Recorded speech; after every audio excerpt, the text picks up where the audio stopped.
Carta de Paulo aos Romanos, páginas 1 a 5.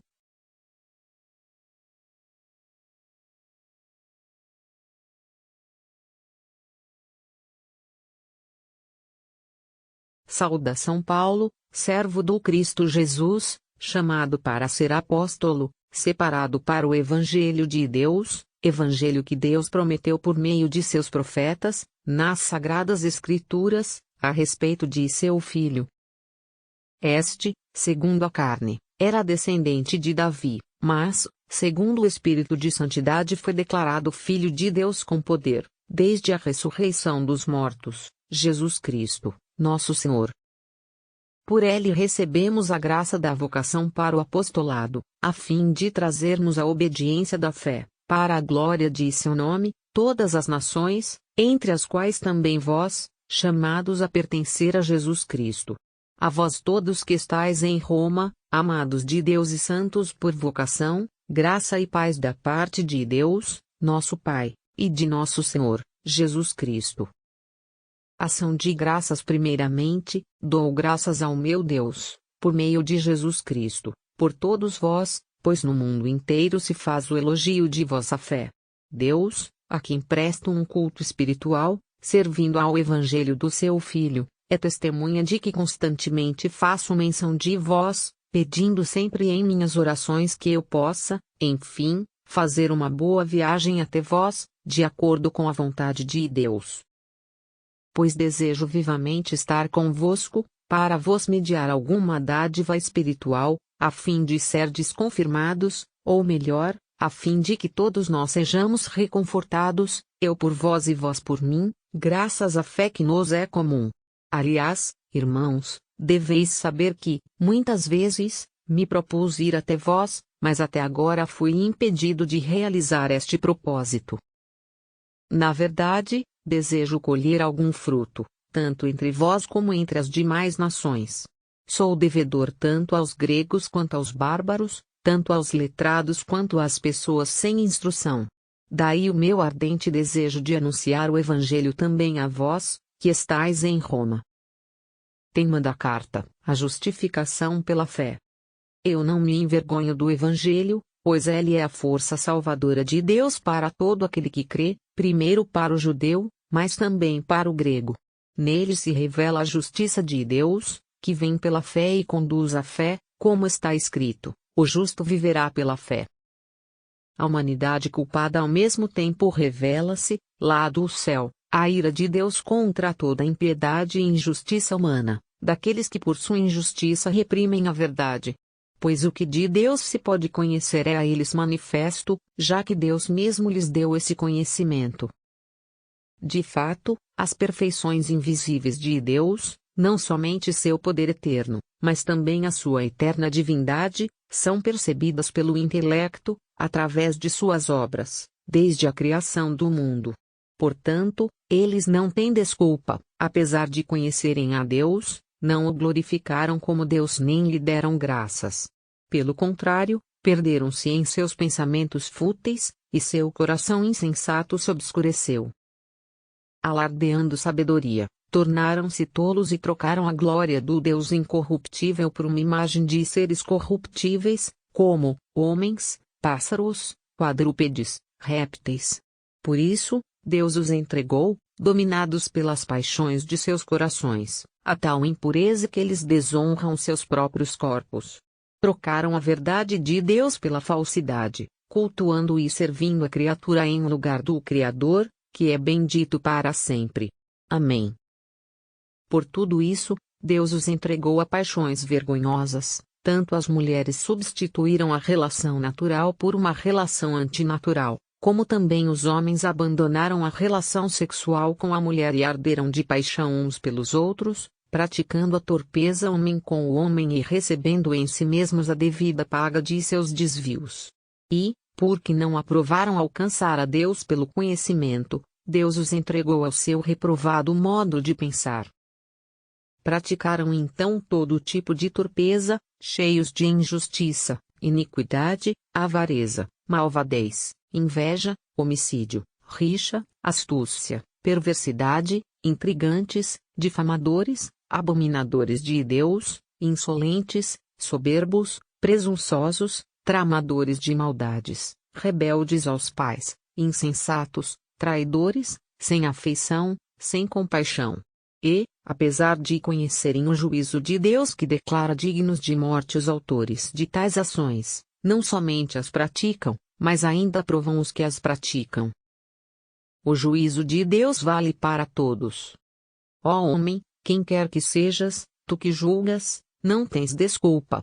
Pois julgando os outros condenas a ti mesmo, já que fazes as mesmas coisas, tu que julgas. Ora, sabemos que o julgamento de Deus se exerce segundo a verdade, contra os que praticam tais coisas.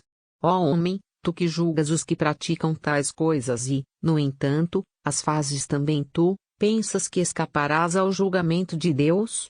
Ou será que desprezas as riquezas de sua bondade, de sua tolerância, de sua paciência, não entendendo que a bondade de Deus te convida à conversão? Por causa de teu endurecimento e de teu coração impenitente, estás acumulando ira para ti mesmo, no dia da ira, quando se revelará o justo juízo de Deus, que retribuirá a cada um segundo as suas obras. Aqueles que, perseverando na prática do bem, buscam a glória, a honra e a incorruptibilidade, Deus dará a vida eterna. Para aqueles, porém, que por rebeldia desobedecem à verdade e se submetem à iniquidade, estão reservadas a ira e a indignação. Tribulação e angústia para todo aquele que faz o mal, primeiro para o judeu, mas também para o grego, glória, honra e paz para todo aquele que pratica o bem, primeiro para o judeu, mas também para o grego, pois Deus não faz acepção de pessoas. Todos os que pecaram sem a lei perecerão também sem a lei, e todos os que pecaram sob o regime da lei serão julgados de acordo com a lei. Pois não são justos diante de Deus os que se contentam de ouvir o ensino da lei, mas somente aqueles que observam a lei é que serão justificados por Deus.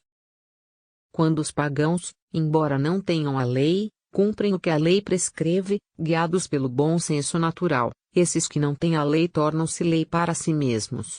Por sua maneira de proceder, mostram que a lei está inscrita em seus corações, disso dão testemunho igualmente sua consciência e os juízos éticos de acusação ou de defesa que fazem uns aos outros. É o que se verá no dia em que Deus vai julgar, segundo o meu Evangelho, por Cristo Jesus, as intenções e ações ocultas das pessoas. A inconsistência de Israel em relação à lei. Tu te chamas judeu e colocas na lei tua segurança, e em Deus, a tua glória. Tu aprendeste da lei qual é sua vontade e sabes discernir o que é realmente importante. Tu estás convencido de ser guia dos cegos, luz dos que se acham nas trevas, instrutor de ignorantes, mestre de pessoas simples, porque tens na lei a lídima expressão do conhecimento e da verdade. Como, então, ensinas aos outros e a ti mesmo não ensinas? Pregas que não se pode roubar e tu mesmo roubas. Dizes que não se pode cometer adultério e tu mesmo cometes.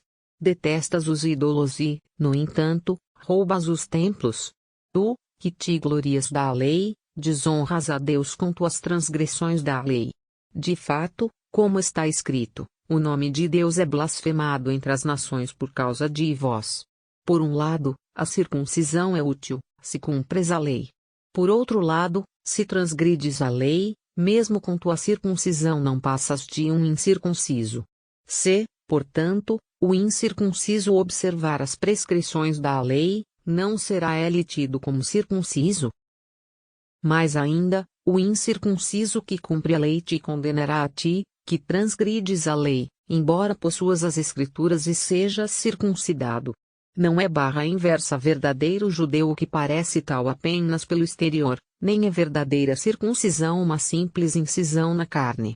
Verdadeiro judeu é o que se distingue como judeu por seu interior, e verdadeira circuncisão é a do coração, segundo o Espírito e não segundo a letra. Esta é que recebe o louvor, não dos homens, mas de Deus. Todos são culpáveis diante de Deus. Então, qual a superioridade do judeu? Ou qual a utilidade da circuncisão? Grande, e sob todos os pontos de vista. Primeiro, porque a eles, os judeus, é que foram confiados os oráculos de Deus. Que importa, se alguns não creram? Acaso a incredulidade deles vai anular a fidelidade de Deus? De modo algum. Seja Deus reconhecido veraz, e todo ser humano, mentiroso, como está escrito, de modo que sejas reconhecido justo nas tuas palavras e saias vitorioso, quando fores julgado.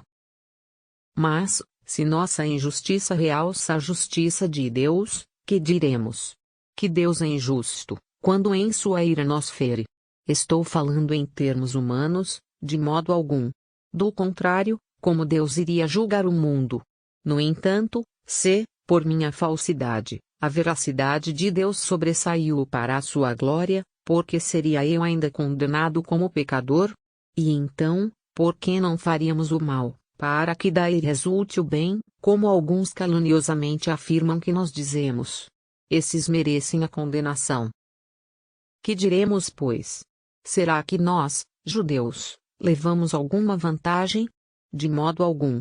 De fato, já denunciamos que todos, judeus e gregos, estão sob o domínio do pecado, como está escrito.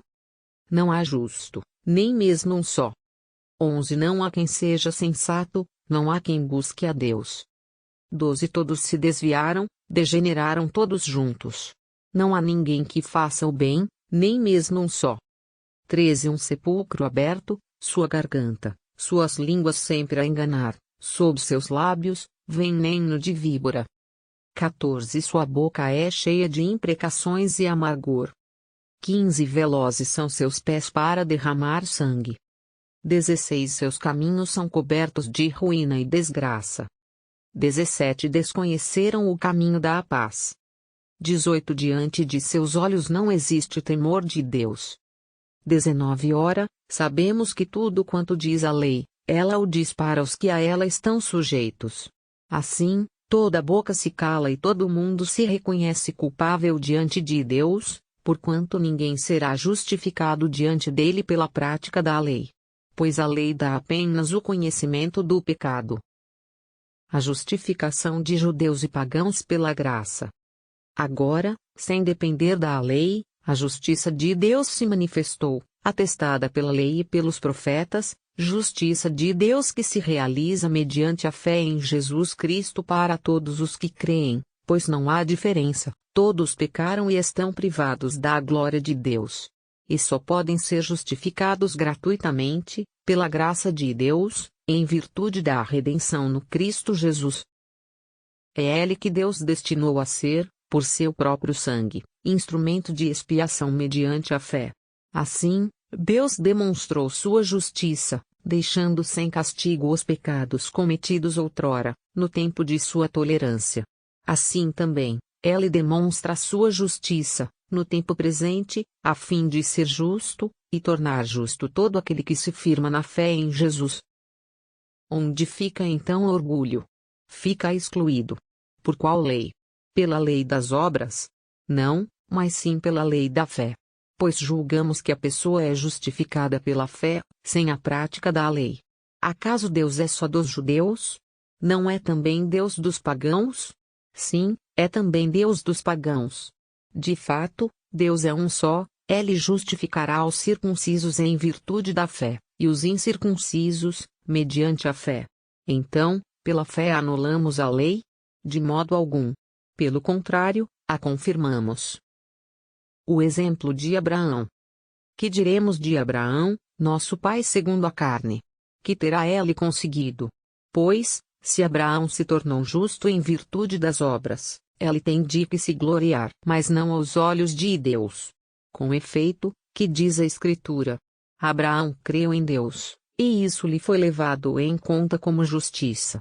Ora, para quem faz determinada obra, o salário não é contado como um presente, mas como coisa devida. Ao contrário, quem, sem fazer obras, crê naquele que torna justo o ímpio, a sua fé é levada em conta como justiça.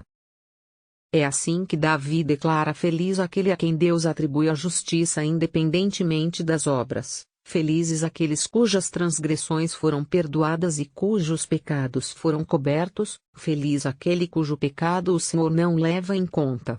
Essa declaração de felicidade diz respeito só aos circuncisos ou também aos incircuncisos? Pois dizemos, para Abraão a fé foi levada em conta como justiça. Em que circunstâncias se deu isso, para Abraão circuncidado ou não? Não quando já estava circuncidado, mas quando era ainda incircunciso. E ele recebeu o sinal da circuncisão como selo da justiça que possuía, pela fé, quando ainda incircunciso. Assim, tornou-se pai de todos os crentes incircuncisos, aos quais foi conferida a justiça, tornou-se pai, também, daqueles circuncisos que, além de circuncidados fisicamente, seguem as pegadas da fé do nosso pai Abraão quando ainda incircunciso. Leia a Bíblia todos os dias. Assista a estas videoleituras de cada livro. No presente vídeo apresentamos a carta de Paulo aos Romanos, páginas 1 a 5. Veja também as outras playlists. Cada uma traz o texto completo dos outros livros do Novo Testamento.